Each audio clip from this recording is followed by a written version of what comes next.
Hey guys what's up. तो आज हम एक्चुअली पढ़ रहे हैं टाइप्स ऑफ वैलिडिटी, और हमने ये वाला टॉपिक पहले भी कवर किया है, पर शायद वो मैंने बहुत जल्दी में और थोड़ा सा ही समझाया था, तो बहुत ज़्यादा रिक्वेस्ट आई कि डिटेल में समझाएं। तो आज हम वही करने वाले हैं। सही है। तो सबसे पहले तो वैलिडिटी क्या है?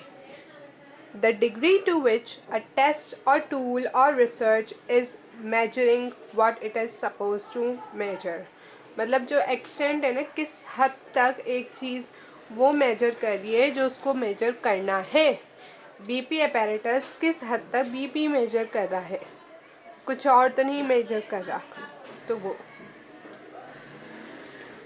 आपका शुगर लेवल के जो टूल होता है वो शुगर लेवल ही मेजर कर रहा है। अगर वो कोई और चीज़ मेजर कर रहा है तो वो वैलिड नहीं है। ठीक है, इसकी सिंपल यही एग्जांपल हो सकती है। अब इस पर हमने बहुत डिटेल में बात की, आई थिंक 4-5 मिनट में, कि वैलिडिटी क्या है। वो वीडियो मैं लिंक कर दूँगी, और टाइप्स ऑफ वैलिडिटी की पहले वाली जो वीडियो है वो भी मैं डिस्क्रिप्शन बॉक्स में लिंक कर दूँगी, ताकि आप देख लें, और अगर आपको देखनी है।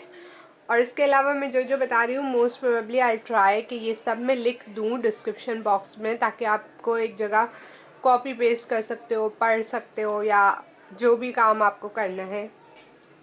एनीहू, टाइप्स ऑफ वैलिडिटी जो आज हम पढ़ने वाले हैं वो है content validity, construct validity, concept validity, concurrent validity, predictive validity and face validity.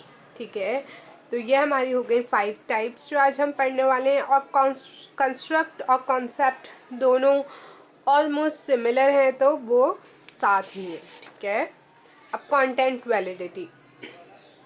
Content validity is referred to the extent to which the items on a test are fairly representative of the entire domain this test seeks to measure।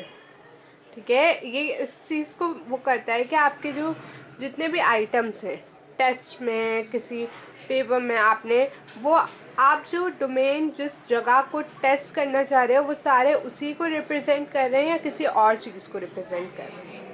के अगर उसी को represent कर रहे हैं तो content valid है, content validity available है आपके पास। अगर वो नहीं कर रहे हैं तो कंटेंट वैलिडिटी नहीं है, वो इनवैलिड है।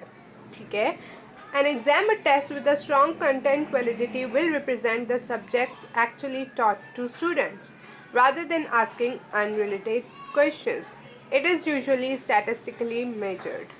चलिए अब एक एग्ज़ाम में फॉर एग्जांपल ये लें, मैथमेटिक्स बीबीए की सिर्फ एडिशन और सब्ट्रैक्शन ले रही हो एग्ज़ाम में, तो क्या वो आपकी एक्चुअल स्किल्स का वो ले रही है टेस्ट? नहीं, वो तो आपसे जो KG1 क्लास इन सब में कराया गया है उसका ले रही है। एंड ऑब्वियसली सब लोग उसमें पास होंगे, तो उसकी कंटेंट वैलिडिटी है, क्योंकि आपको तो स्टैटिस्टिक्स पढ़ाया गया होगा, डेविएशन पढ़ाई गई होगी, तो उसकी तो कंटेंट वैलिडिटी ही नहीं है। ठीक है, तो वो वैलिड नहीं है, इनवैलिड है।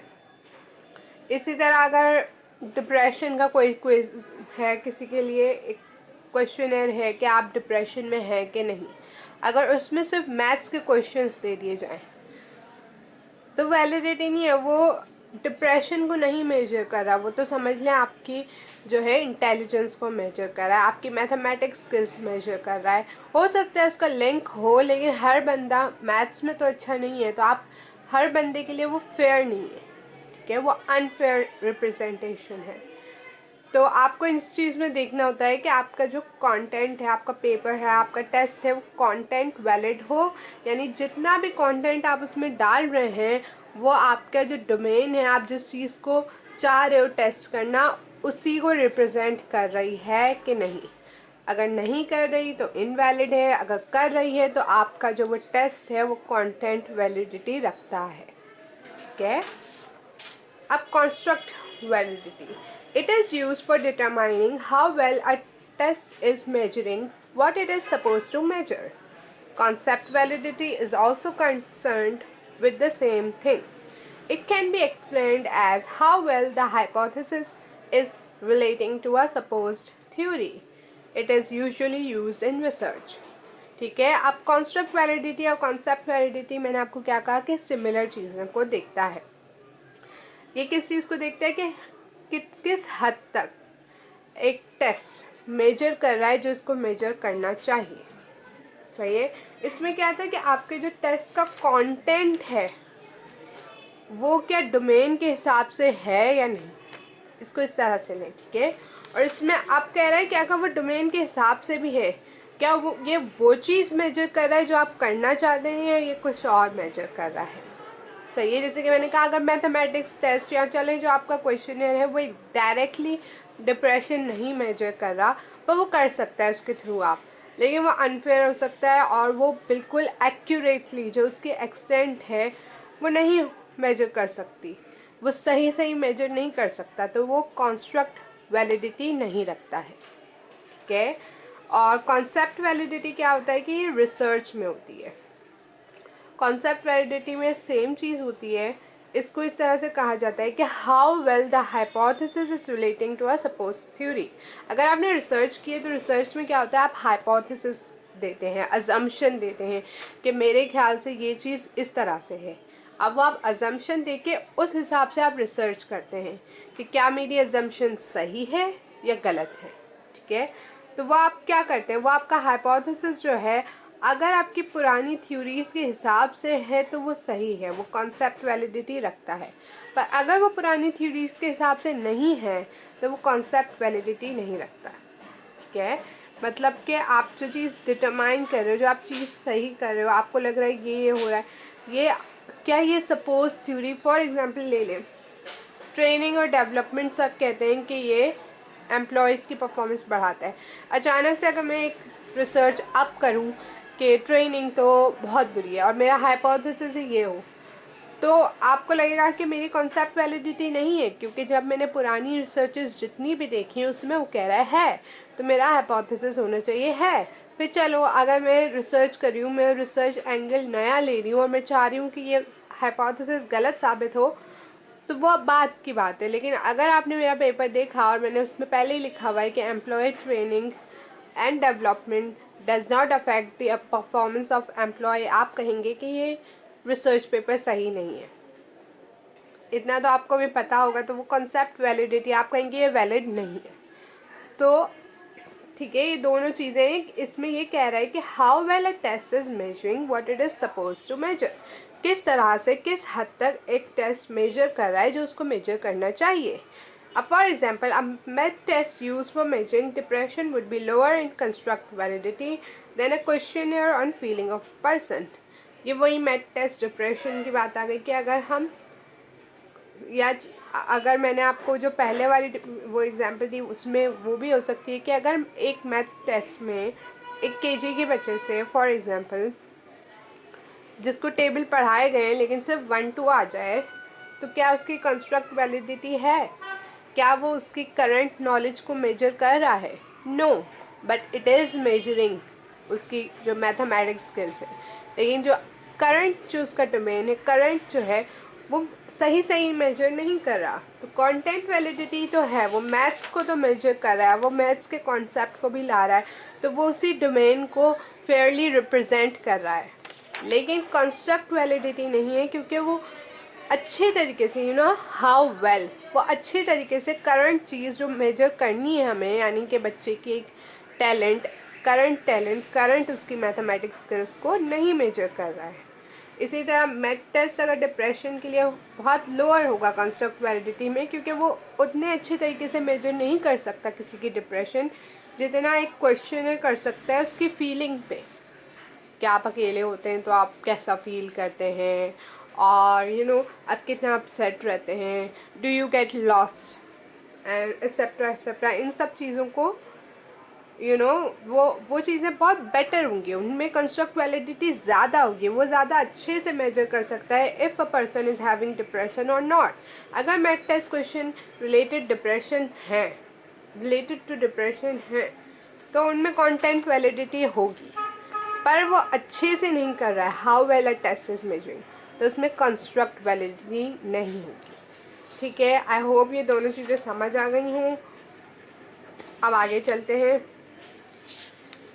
concurrent validity. It involves comparing a new test with an existing test to see if they produce similar results. सही है. अब इसका मतलब क्या है कि concurrent validity हम कैसे करते हैं कि आप नए टेस्ट को, एक नए इक्विपमेंट के रिजल्ट्स को एक पुराने एग्जिस्टिंग टेस्ट या टूल से कंपेयर करें. आपने एक बच्चे को दिया एक टेस्ट, नया वाला जो अभी आपने प्रोड्यूस किया है, उसके बाद आपने उसको एग्जिस्टिंग दिया.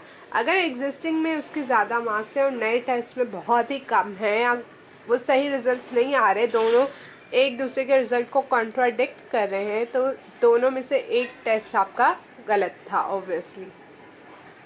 तो इस तरीके से वो देखते हैं कि कॉन्करेंट वैलिडिटी है कि नहीं. मोस्टली अब वो एग्जिस्टिंग टेस्ट था तो वो चीज़ मेजर कर ही रहा था ना, तो अब आपका जो नया टेस्ट था वो ठीक नहीं था, आपको दोबारा बनाना पड़ेगा. इस तरह से लेने. ठीक है. For example comparing mid terms with finals. अब अगर किसी स्टूडेंट के मिड टर्म में 0 आ गए और फाइनल्स में फुल आ गए, या मिड टर्म में 0 आए फाइनल्स में फुल आए, तो टीचर्स यूजुअली कंफ्यूज हो जाते हैं, क्योंकि वो कहते हैं यार कॉन्करेंट वैलिडिटी नहीं है, इसमें कॉन्करेंट रिजल्ट्स नहीं है. या तो इस बच्चे के साथ पहले कुछ हुआ था, जब 0 आए कोई सिचुएशन हुई होगी, कोई सर्कमस्टेंसेस हुए होंगे, या बाद में हुआ कि उसको कोई मोटिवेशन मिली, वो था बहुत डल बच्चा लेकिन कुछ. तो यूजुअली टीचर कंफ्यूज हो जाते हैं और अक्सर बच्चों को बुलाते भी हैं कि what is the matter. Specially अगर आपके मिड टर्म में बहुत अच्छा है, फाइनल में आपने अच्छा परफॉर्म नहीं किया, तो वो आपसे ज़रूर पूछेंगे कि भाई क्या हो गया. ठीक है. तो वो कॉन्करेंट वैलिडिटी उन्हें इन दोनों चीज़ों में नहीं दिखती. जब वो कंपेयर करें, जब उनके सामने कंपेयर किया तो उन्होंने कहा इसमें तो बहुत अच्छा था, इसमें क्या हुआ, क्या ये मेरे एंड पे कोई फॉल्ट था या बच्चे के एंड पे, या और ये वैसे मैं एग्जांपल दे रही हूँ, बट बाकी चीज़ों में भी ऐसे ही होता है कि अगर दो चीज़ें जो उनको सेम चीज़ मेजर करनी है वो बहुत डिफरेंट रिजल्ट दे रहे हैं, तो आपको उस पर रिसर्च करनी पड़ेगी कि व्हाट वेंट रॉन्ग. क्या नया टेस्ट सही नहीं था, पुराना टेस्ट सही नहीं था, नया टेस्ट किसी को समझ नहीं आया, ऐसा भी होता है. नए टेस्ट से जब पुराने पे गए कोई थक गया, या क्या हुआ, क्या सिचुएशन रही. तो कॉन्करेंट वैलिडिटी में क्या होता है कि आप दो टेस्ट को, एग्जिस्टिंग और नए को कंपेयर करते हो और देखते हो कि वो सेम रिजल्ट्स ला रहे हैं नहीं. अगर नहीं ला रहे तो फिर क्यों नहीं ला रहे हैं. ओके. और नहीं ला रहे हैं तो वो इनवैलिड है, कॉन्करेंट इनवैलिडिटी है उसमें. अभी डिफरेंट वैलिडिटी है ना. यूजुअली जैसे मुझे यहाँ तक पता है रिसर्च पेपर्स में ज़्यादातर ये वैलिडिटीज़ चेक की जाती हैं. स्पेशली जितना डिटेल्ड आपका रिसर्च पेपर है, आप उतनी उसके वैलिडिटी के टेस्ट करेंगे और बताएंगे कि हाँ मेरी रिसर्च सही है, कॉन्करेंट वैलिडिटी भी है. और या फिर टेस्ट, साइकोलॉजिकल टेस्ट में भी concurrent validity, content validity, construct, ये सारी अलग अलग स्टैब्लिश की जाती हैं. ओके. कुछ की रिक्वायरमेंट कुछ होगी, कुछ की कुछ डेफिनेटली, बट जितनी वैलिडिटी आपको चाहिए होंगी वो सब उन पर वैलिड होनी चाहिए. अगर किसी एक जगह वो इनवैलिड है तो फिर आगे जाने का वो नहीं है, आपको उसमें फिर उसको वैलिड बनाना होगा, जितनी भी चेंजेस चाहिए वो करके.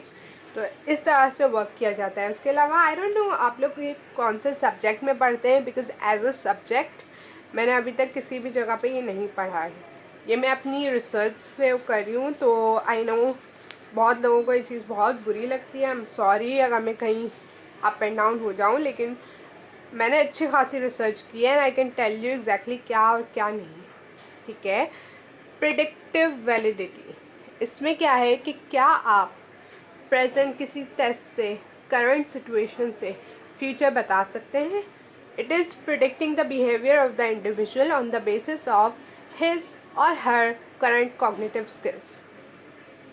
क्या है कि आज मैं आपका टेस्ट लूँ, उससे मैं प्रेडिक्ट करूँ कि अब ये आगे किस तरह परफॉर्म करेंगे.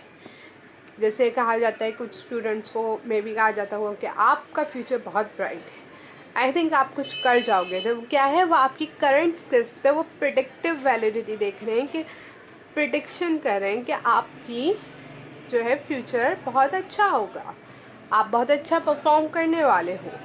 तो इस तरह की बात वो आपकी प्रिडिक्टिव वैलिडिटी होती है.